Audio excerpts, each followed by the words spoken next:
दोस्तों स्वागत है आपका एक और न्यू वीडियो में। और दोस्तों आज की वीडियो बीएआरसी रिक्वायरमेंट की जो सिक्योरिटी गार्ड की पोस्ट है और असिस्टेंट सिक्योरिटी ऑफिसर की पोस्ट है के लिए जो एग्ज़ाम आ रही है राइटिंग टेस्ट में, उसमें आप सभी को पता होगा कि आपकी जो साइंस है वो आपकी पूछी जाएगी।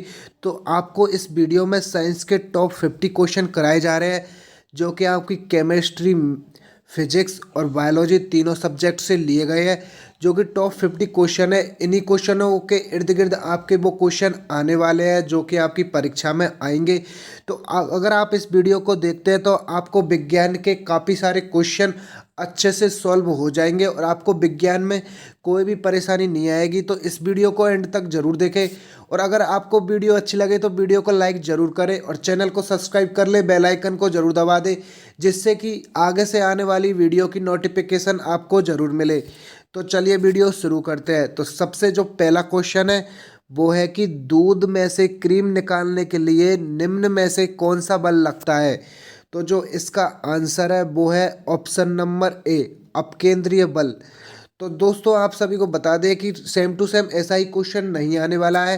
क्वेश्चन आपको ऐसे ही पूछे जाएंगे। अब आपकी जो एग्जाम है उसमें आपसे अपकेंद्रीय बल भी पूछा जा सकता है, घर्षण बल भी पूछा सकता है और अभिकेंद्रीय बल भी पूछा जा सकता है। तो आप सभी को पता होगा कि जो कि दूध निकालने की क्रीम है वो इस तरह से जैसे गोल गोल घूमती है, तो वो इस प्रकार से कुछ इस प्रकार से घूमती है। तो जो उसका बल है वो बाहर की ओर लगता है, तो इस कारण उसे अपकेंद्रीय बल कहा जाता है। और अभिकेंद्रीय बल उसे कहा जाता है जो केंद्र की ओर लगता है, मतलब जो अंदर की ओर जो बल लगता है उसे अभिकेंद्रीय बल कहा जाता है। और घर्षण बल उसे कहा जाता है जो कि दो सतहों के मध्य लगता है। आपको उदाहरण देके बता दूं कि जैसे ही सड़क पर आपकी कोई भी गाड़ी वगैरह चलती है तो उन दोनों के बीच में घर्षण बल लगता है। किसी मेज पर आप किसी चीज़ को रगड़ते हो तो उस पर भी घर्षण बल लगता है। इसी प्रकार अगले क्वेश्चन की ओर बढ़ते हैं। तो अगला क्वेश्चन है कि उनमें से एक प्रकार की ऊर्जा है, इसे कार्य में बदला जा सकता है, इसका प्रत्यक्ष जो प्रमाण वो सबसे पहले किसने दिया था। तो ऊर्जा का जो सबसे पहला प्रत्यक्ष प्रमाण दिया था उसका आंसर है ऑप्शन नंबर बी, रदरफोर्ड। ये थोड़ा मिसप्रिंट हो गया है, यह है रदरफोर्ड। रदरफोर्ड ने यह जो ऊर्जा का प्रत्यक्ष प्रमाण है ये सर्वप्रथम रदरफोर्ड ने दिया था। तो नेक्स्ट क्वेश्चन है कि भरी गाड़ी में निम्न में से कौन सी ऊर्जा होती है। तो जो भरी हुई गाड़ी होती है उसमें, मतलब ये क्वेश्चन थोड़ा सा मिसप्रिंट हो गया है, इसमें ऐसा है कि चाबी से भरी हुई गाड़ी। तो आप सभी को बता दें कि जैसे ही आप किसी गाड़ी में चाबी भरते हैं तो वो आगे की ओर जाती है, तो उसमें स्थितिज ऊर्जा होती है। तो ऑप्शन नंबर सी इसका करेक्ट आंसर है। तो आप समझ पाए हो, तो ऑप्शन नंबर सी, चाबी से भरी हुई गाड़ी में कौन सी ऊर्जा होती है, तो इसका आंसर है ऑप्शन नंबर सी, स्थितिज ऊर्जा। नेक्स्ट क्वेश्चन है कि जल में तैरना न्यूटन के किस नियम के कारण संभव है। तो इसका आंसर है ऑप्शन नंबर सी, तृतीय नियम के कारण। क्योंकि तृतीय जो न्यूटन का नियम है वो क्रिया प्रतिक्रिया का नियम होता है। आप सभी को दोबारा मैं बोल दूं कि जरूरी नहीं है कि ये न्यूटन का तृतीय नियम ही आए, इसमें आपको प्रथम नियम भी पूछा जा सकता है, द्वितीय नियम भी पूछा जा सकता है और तृतीय नियम भी पूछा जा सकता है। तो आप सभी को बता दें कि प्रथम नियम के अनुसार न्यूटन का प्रथम नियम है उसके अनुसार जब तक किसी वस्तु पर आप बाह्य बल नहीं लगाओगे तो वह वस्तु अपनी स्थितिज अवस्था में बनी रहेगी। और जो न्यूटन का द्वितीय नियम है वो आपका F बराबर ma है, यानी द्रव्यमान, और जो उसका त्वरण होगा वो बल के बराबर होगा। और तृतीय नियम है जो क्रिया प्रतिक्रिया का नियम है, मतलब आप जितनी क्रिया करोगे तो उतनी आपकी प्रतिक्रिया मिलेगी। आपको पता होगा कि तैरते टाइम आपके हाथ और पैर दोनों आगे की ओर बढ़ते रहते हैं, तो जैसे आप उन हाथों पैरों को पीछे की ओर करते हो तो आप आगे की ओर बढ़ोगे, तो यह कृति प्रतिक्रिया का नियम है। तो नेक्स्ट क्वेश्चन है कि ठोस को कपूर में बदलने के लिए कौन सी प्रक्रिया कहलाती है, मतलब जो ठोस है उसे सीधे ही कपूर में आप बदल सकते हो, तो वह कौन सी प्रक्रिया कहलाती है। तो वह ऊर्ध्वपातन प्रक्रिया कहलाती है। आप सभी को पता होगा कि जो ठोस से सीधे ही गैस में परिवर्तन होने वाली क्रिया ऊर्ध्वपातन कहलाता है। जैसे कि आप यार ठोस से द्रव में बदलते हो अगर आप, तो उसे आप वाष्पीकरण कहते हो या पिघलना कहते हो। जैसे कि आप ठोस से द्रव में बदलते हैं तो उसे पिघलना कहते हैं, और अगर आप द्रव से गैस में बदलते हो तो उसे वाष्पीकरण कहते हैं। और अगर आप ठोस से सीधे ही गैस में या गैस से सीधे ठोस में आते हो तो उसे आप ऊर्ध्वपातन कहते हो। आप सभी को पता होगा कि जो कपूर है, कपूर आप सभी को अभी आप सभी जानते होंगे कि कपूर को आप जैसे ही जलाते हो तो वो डायरेक्ट गैस में बदल जाती है, मतलब उसकी लिक्विड फॉर्म नहीं होती है, तो वो ऊर्ध्वपातन के कारण ठोस से सीधा ही गैस में बदल जाती है। तो आप समझ पाए। तो अगला क्वेश्चन है कि निम्न में से कौन सा सदिश राशि का उदाहरण नहीं है। तो आपको ऐसा ऑप्शन चूज करना है जो कि सदिश राशि का उदाहरण नहीं है। तो सबसे पहले आपको बता दूं कि सदिश राशि वह राशि होती है जिसमें आपकी दिशा के साथ साथ आपको परिणाम भी दिया गया हो, मतलब किसी कार्य को आप करते हो तो उसके आपकी दिशा भी बताई गई हो कि उस दिशा में यह कार्य किया जा रहा है।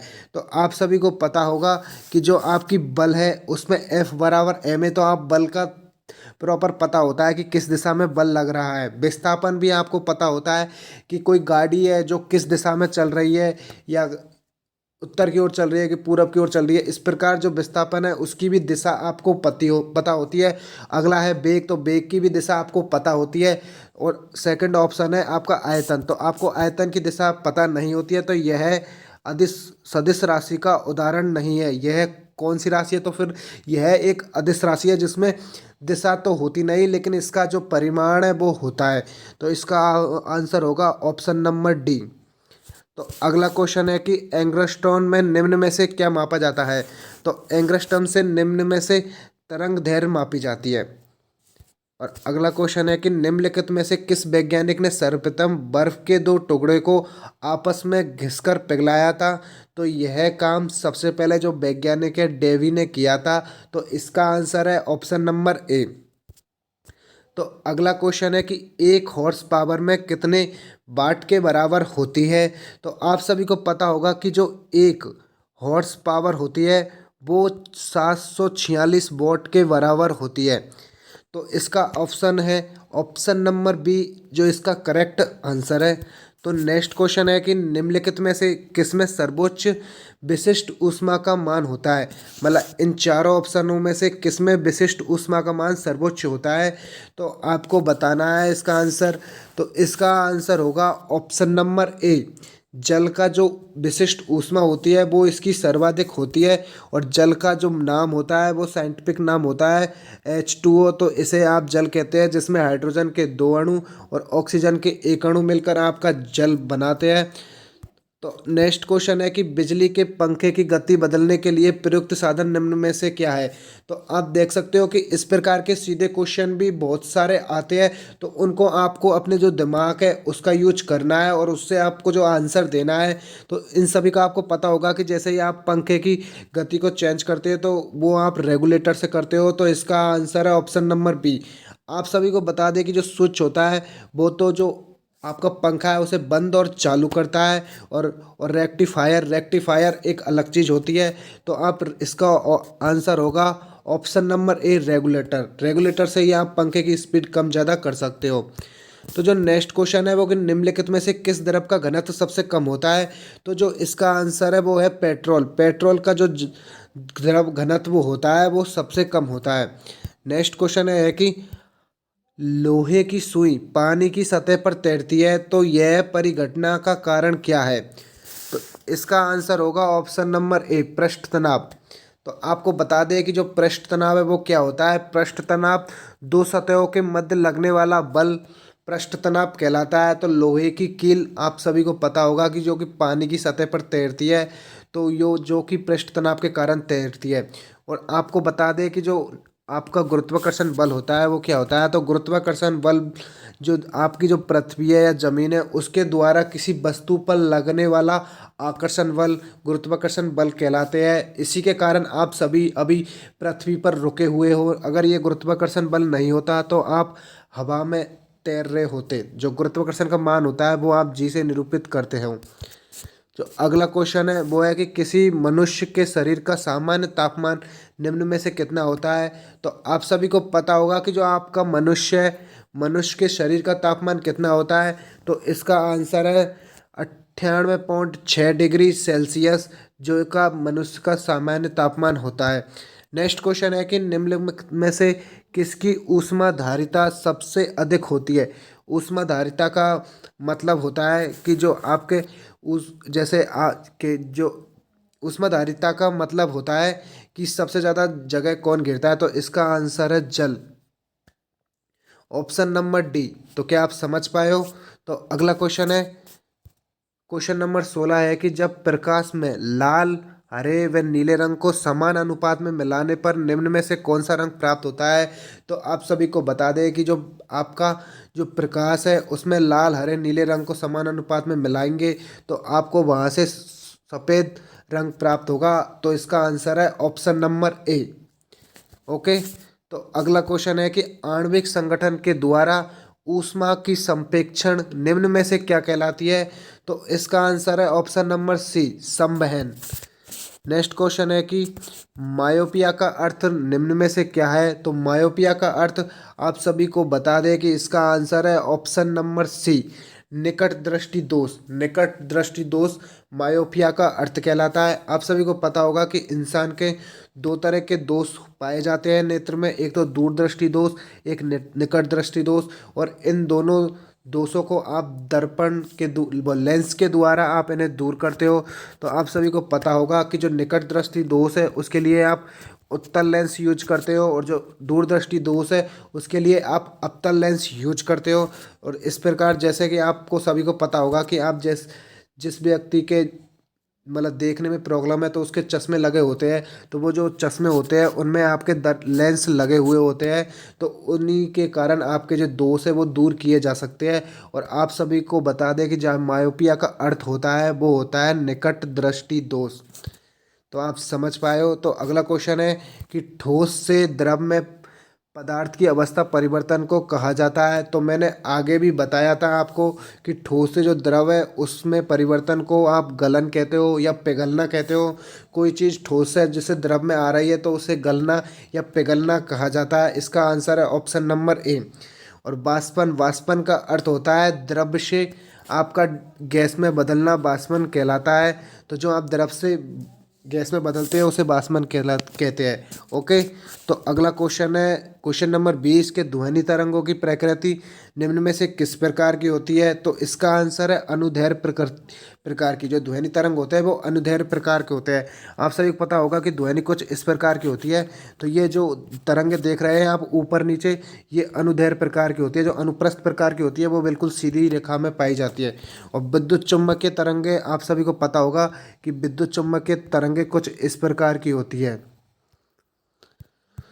तो नेक्स्ट क्वेश्चन है कि ध्वनि की चाल अधिकतम किस में होती है? तो ध्वनि की जो अधिकतम चाल होती है वो इस्पात में होती है। इसका आंसर है ऑप्शन नंबर बी। ओके। तो जो अगला क्वेश्चन है कि किसी द्रव को उसके क्वथनांक से पूर्व उसके वाष्प में बदलने की प्रक्रिया निम्न में से क्या कहलाती है?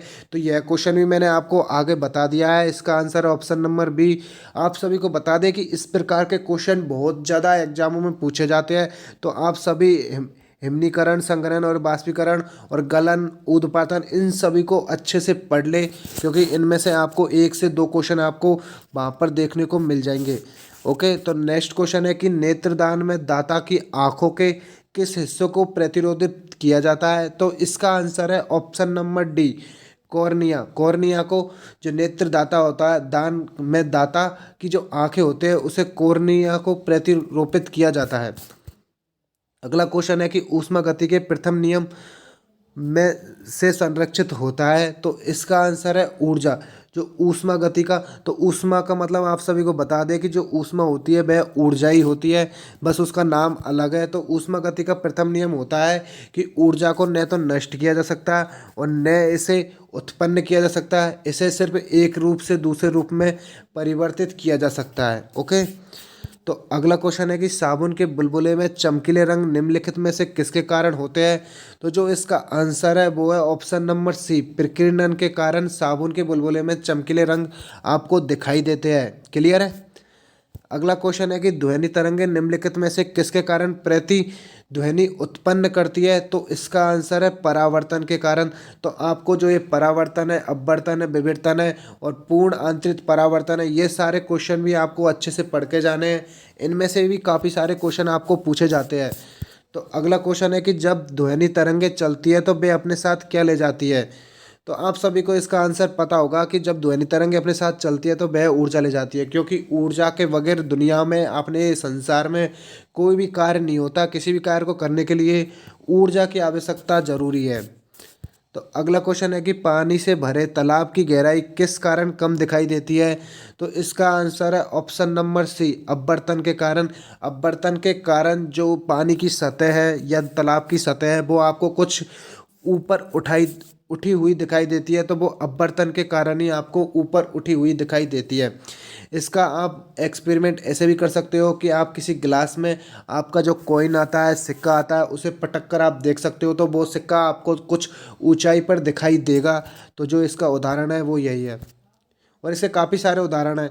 अगला क्वेश्चन है कि जब एक कार की गति दोगुनी कर दी जाती है तो उसे कितनी ही दूरी से रोकने के लिए ब्रेक बल की कितना होगा? मतलब जब किसी कार की जो स्पीड है उसे दोगुना कर देते हैं तो उसे रोकने के लिए जो बल की जो जो ब्रेक बल है वो कितना होना चाहिए? तो उसका जो ब्रेक बल है वो आपको बता दें कि 4 गुना होना चाहिए, तभी वह कार समय पर रुक पाएगी।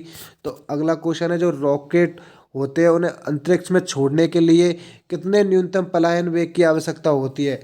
तो इसका आंसर है 11 किलोमीटर पर सेकंड। ये 11 नहीं है, ये टोटल 11.2 किलोमीटर पर सेकंड है। तो इतने वेग से अगर कोई रॉकेट जाता है तभी वह जो वायुमंडल की सतह है उसे क्लियर कर पाता है, नहीं तो वह वायुमंडल में ही रह जाएगा अगर इससे कम उसकी गति हुई तो अगला क्वेश्चन है अगला क्वेश्चन है कि सौर ऊर्जा को विद्युत ऊर्जा में परिवर्तन करने के लिए आवश्यक तत्व है? तो इसका जो आंसर है वो है सिलिकॉन।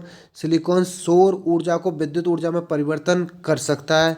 ओके, तो अगला क्वेश्चन है कि डॉक्टर द्वारा प्रयोग किए जाने वाले स्टेथोस्कोपी किस सिद्धांत पर कार्य करता है? तो जो इसका आंसर है वो है ऑप्शन नंबर बी, ध्वनि का परावर्तन। तो ध्वनि के परावर्तन पर ही स्टेथोस्कोपी कार्य करता है। अगला क्वेश्चन है कि प्रतिध्वनि सुनने के लिए न्यूनतम दूरी कितनी होनी चाहिए? तो इसका जो आंसर है वो है ऑप्शन नंबर सी, 17 सेंटीमीटर से कम अगर कोई व्यक्ति है तो उसकी आवाज़ नहीं सुनाई देगी आपको।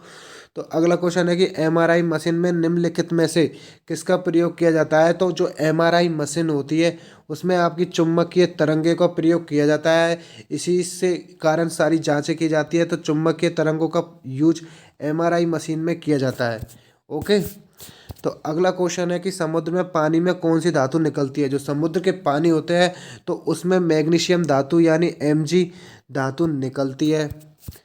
नेक्स्ट क्वेश्चन है कि निम्नलिखित में से सुमेलित कीजिए। जो आपका जो पेपर है उसमें इस प्रकार के क्वेश्चन भी आपको 102 मिल जाएंगे कि किन्हीं 3 ऑप्शनों को सही कर दिया जाएगा और एक ऑप्शन को गलत कर दिया जाएगा।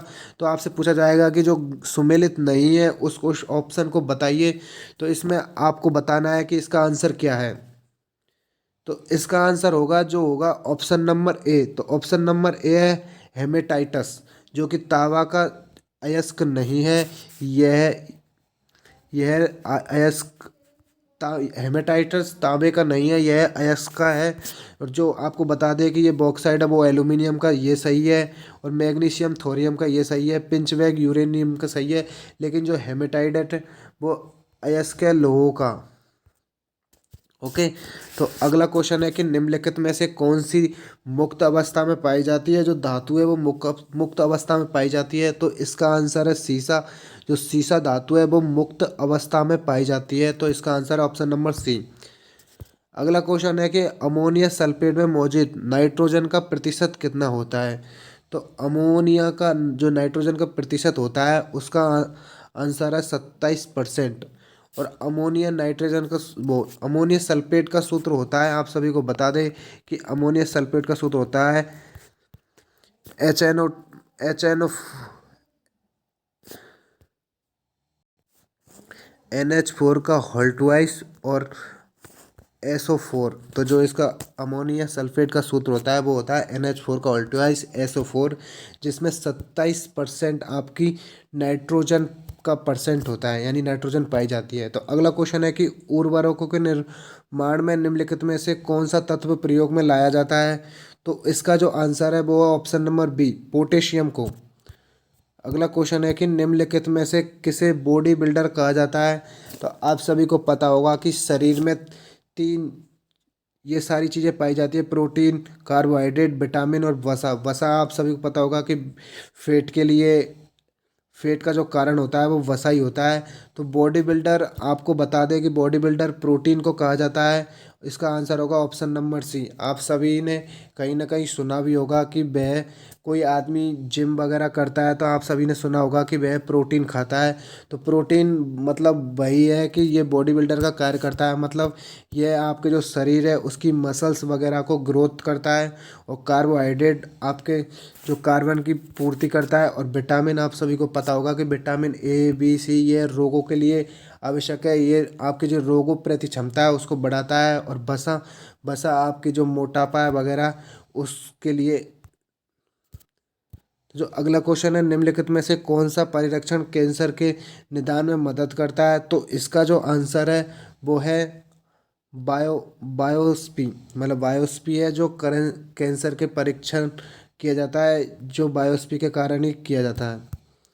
अगला क्वेश्चन है कि निर्जलीकरण के दौरान वह कौन सा पदार्थ होता है जो कि आमतौर पर जिसकी शरीर में कमी हो जाती है। तो निर्जलीकरण के दौरान आपके शरीर में NaCl यानी नमक की कमी हो जाती है, सोडियम क्लोराइड की कमी हो जाती है निर्जलीकरण के कारण, जिसे आप नमक भी कहते हो। ओके। अगला क्वेश्चन है कि बच्चों में विटामिन डी की कमी से कौन सा रोग होता है। तो जो बच्चे हैं उनमें विटामिन डी की कमी से आपके रिकेटस रोग पाया जाता है। और ब्लैकबेरी आप सभी को बता दें कि विटामिन बी की कमी से पाया जाता है। आप सभी को बता दें कि आपको जो टोटल विटामिन है, मतलब vitamin A, vitamin B, vitamin C, vitamin D, vitamin K plus, ये सारे आपको विटामिन याद करने होंगे अच्छे से। इनसे संबंधित काफ़ी सारे क्वेश्चन पूछे जाते हैं। तो अगला क्वेश्चन है कि मनुष्य में गुणसूत्र की संख्या कितनी होती है। तो जो मनुष्य है उसमें गुणसूत्रों की संख्या 46 होती है, ऑप्शन नंबर सी। ओके। अगला क्वेश्चन है कि स्कर्वी एक बीमारी है जो कि किस विटामिन के कारण होती है। तो मैंने अभी थोड़ी देर पहले आपको बताया था कि विटामिन से संबंधित बहुत सारे क्वेश्चन पूछे जाते हैं। तो जो स्कर्वी रोग है वो विटामिन सी की कमी के कारण होते हैं। इसका आंसर है ऑप्शन नंबर सी। तो अगला क्वेश्चन है कि श्वसन क्या है। तो आप सभी को पता होगा कि आप सभी या जो भी आदमी सजीव है, जीवित है, जिस जिस आदमी में आत्मा है वो सभी ऑक्सीजन जरूर लेता है। तो ऑक्सीजन में आप सभी को पता है कि वह O2 यानी ऑक्सीजन लेता है और CO2 बाहर निकालता है। तो ये जो श्वसन है जो ऑक्सीकरण है, मतलब ऑक्सीजन को अंदर लेता है और CO2 को बाहर निकालता है। तो इसका आंसर है ऑप्शन नंबर ए। ओके। तो अगला क्वेश्चन है, प्रकाश संश्लेषण के दौरान हरे पौधे अवशोषित करते हैं। तो जो हरे पौधे हैं वो क्या अवशोषित करते हैं। तो इसका आंसर है option number B, carbon dioxide.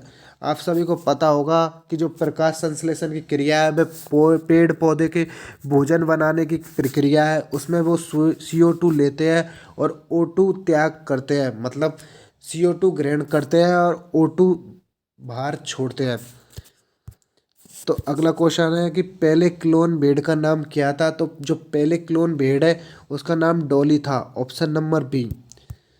अगला क्वेश्चन है कि प्रकाश संश्लेषण के माध्यम से हरे पौधे क्या उत्पन्न करते हैं। तो अभी आपको बताया था कि हरे पौधे कार्बनिक सामग्रियां उत्पन्न करते हैं, मतलब कार्बनिक सामग्रियां उत्पन्न करते हैं। और इसी के साथ आपको बता दें कि जो आप अगर BARC सिक्योरिटी गार्ड की अच्छे से तैयारी करना चाहते हैं तो आप हमारे चैनल को सब्सक्राइब जरूर करें, बेल आइकन को जरूर दबा दें। और आपका कोई भी डाउट हो तो कमेंट्स बॉक्स में ज़रूर कमेंट करें। और दोस्तों आप सभी को बता दें कि आपके लिए जो BARC है उसके लिए बेसिक मैथ की भी हम आपके लिए अच्छे से प्रॉपर वीडियो लाने वाले हैं, बिल्कुल टॉपिक बाई टॉपिक। और आप सभी को पता होगा कि जो ASO की एग्ज़ाम है वो आपकी 21 मार्च को होने वाली है। तो इसके लिए तो हम आपके लिए कुछ कर नहीं सकते, लेकिन जो आपके BARC में SG की पोस्ट है यानी जो सिक्योरिटी गार्ड की पोस्ट है, इसका हम पूरा सिलेबस आपको टॉपिक बाय टॉपिक अच्छे से कराएंगे। तो आप हमारे चैनल को ज्वाइन जरूर करें और बेल आइकन को जरूर दबाएं, जिससे कि आने वाली वीडियो की नोटिफिकेशन आपको मिलती रहे। तो जो SG का जो पेपर है उसमें आप सभी को पता है कि कंप्रेशन और जो आपका जनरल अवेयरनेस है वो, और आपका इसमें बेसिक मैथ पूछा जाएगा।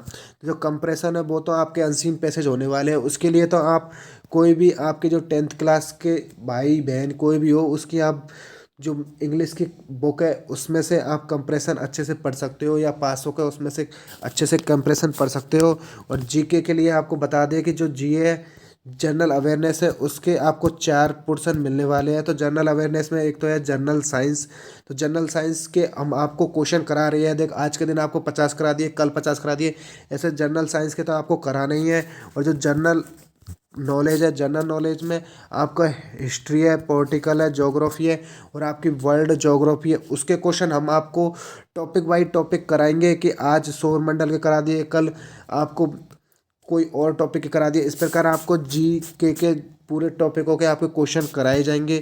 इसी के साथ जो आपकी मैथमेटिक्स है, बेसिक मैथ इसमें आने वाली है। बेसिक मैथ्स में आप सभी को बता दें कि जो आपकी लाभ हानि है वो होने वाली है। लाभ हानि के साथ आपकी जो परसेंटेज है वो होने वाली है। इसके साथ समानुपात और आपका जो अनुपात समानुपात मतलब रेशो होने वाला है। और इसी के साथ जो आपके टाइम एंड डिस्टेंस होने वाले हैं और आपका जो SICI यानी चक्रवृद्धि ब्याज और साधारण ब्याज, इस प्रकार के टॉपिक बेसिक मैथ में आते हैं। तो उन सभी की अच्छे से वीडियो बनाकर हम आपको पूरी तरह समझाने की कोशिश करेंगे। अगर आपको वीडियो अच्छी लगे तो वीडियो को लाइक ज़रूर करके जाएं।